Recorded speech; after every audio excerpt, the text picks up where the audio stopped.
It has become known that Russians are not only withdrawing money from foreign banks, but are also actively withdrawing their funds from Russian financial institutions and in record volumes. This is stated in the latest monitoring of financial flows and other documents of the Central Bank of the Russian Federation. Experts note that what is happening will soon cause serious difficulties for the Putin government. This is due to the difficulties experienced by the population due to the war in Ukraine. First of all, the collapse of the financial system in the country is expected. This will create new difficulties for Putin in continuing the war. All of this is also considered one of the new and original forms of protest by the Russian people against Putin's rule. In the first half of 2025, Russians' deposits abroad decreased to the level of mid-2023 to 6.2 trillion rubles. The withdrawal of funds is observed for the fourth month in a row. 25% of the money was transferred or withdrawn, or 2 trillion in ruble equivalent. At the same time, in the same period of 2024, Russians replenished accounts in foreign banks by 228.2 billion rubles. It was also noted that the regulator is skeptical about the prospects for business activity in the near future. In July 2025, the volume of incoming payments made through the Bank of Russia payment system decreased by 8.1% compared to the average for Q2 2025. Excluding production, oil products, and public administration, the volume of receipts decreased by 8%. A decrease in incoming payments was recorded in all major industry groups. The dynamics of financial flows may indicate a slowdown in economic activity at the beginning of Q3, the report specifies. In addition, the regulator found that citizens have been taking too much cash from Russian banks lately. The new issue of the commentary of monetary conditions of the Central Bank of the Russian Federation states that the average liquidity surplus in July amounted to 1.2 trillion rubles. The growth of cash in circulation led to an outflow of 0.2 trillion rubles. The regulator lowered its forecast for the structural liquidity deficit of the banking sector by the end of the current year by 0.1 trillion rubles to 1.1 to 1.9 trillion rubles. It is expected that the need for liquidity of market participants will continue to increase as the transition to a deficit. The growth in the need for liquidity will be accompanied by an increase in demand in the money market, due to which money market rates may be formed slightly higher than the key rate.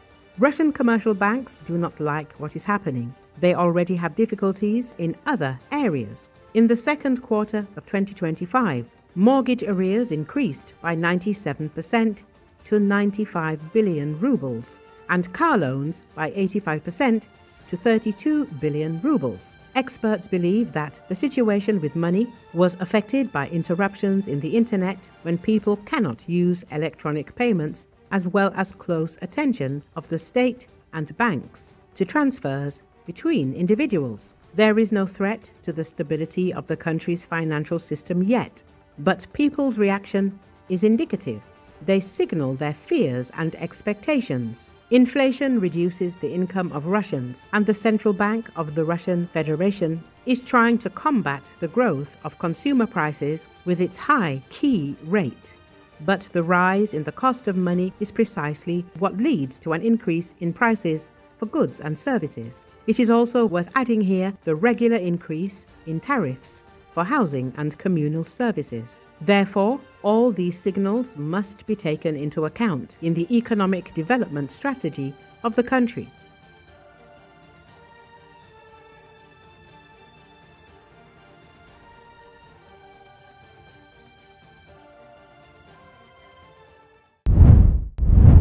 Russian President Vladimir Putin and U.S. President Donald Trump are set to meet in Alaska on Friday, marking the first summit since the start of the conflict in Ukraine. According to Associated Press, whether the talks can produce a peace deal remains uncertain, but many Moscow residents are hopeful. This must end someday, so I hope that some kind of compromise can certainly be found, one resident said. It's huge deal that the first step has already been taken, another commented. There will definitely be an advantage. It will be Putin's first trip to the United States since 2015, for the UN General Assembly in New York. Since the US is not a member of the International Criminal Court, which in 2023 issued a warrant for Putin on war crimes accusations, it is under no obligation to arrest him. Putin sees a meeting with Trump as a chance to cement Russia's territorial gains, keep Ukraine out of NATO and prevent it from hosting any Western troops so Moscow can gradually pull the country back into its orbit. He believes time is on his side as Ukrainian forces are struggling to stem Russian advances along the front line amid swarms of Moscow's missiles and drones battering the country. The meeting is a diplomatic coup for Putin, isolated since the conflict started. The Kremlin sought to portray renewed US contacts as two superpowers looking to resolve various global problems, with Ukraine being just one. Ukraine and its European allies are concerned a summit without Kiev could allow Putin to get Trump on his side and force Ukraine into concessions. Prior to Trump announcing the meeting with Putin, his efforts to pressure Russia into stopping the fighting had delivered no progress. The Kremlin's bigger army is slowly advancing deeper into Ukraine at great cost in troops and armor. Russia and Ukraine are far apart on their terms for peace. Moscow presented ceasefire conditions that are non-starters for Zelensky, such as withdrawing troops from the 4 regions Russia illegally annexed in 2022, halting mobilization efforts, or freezing Western arms deliveries. For a broader peace, Putin demands Kyiv cede the annexed regions, even though Russia doesn't fully control them, and Crimea, renounce a bid to join NATO, limit the size of its armed forces and recognize Russian as an official language along with Ukrainian. Zelensky insists any peace deals must include robust security guarantees for Ukraine to protect it from future Russian aggression. Exasperated that Putin did not heed his calls to stop bombing Ukrainian cities, Trump almost 2 weeks ago moved up his ultimatum to impose additional sanctions on Russia and introduce secondary tariffs targeting countries that buy Russian oil if the Kremlin did not move toward a settlement. If he were to carry out those threats, then the revenue stream from the budget would probably be impacted very badly and very quickly.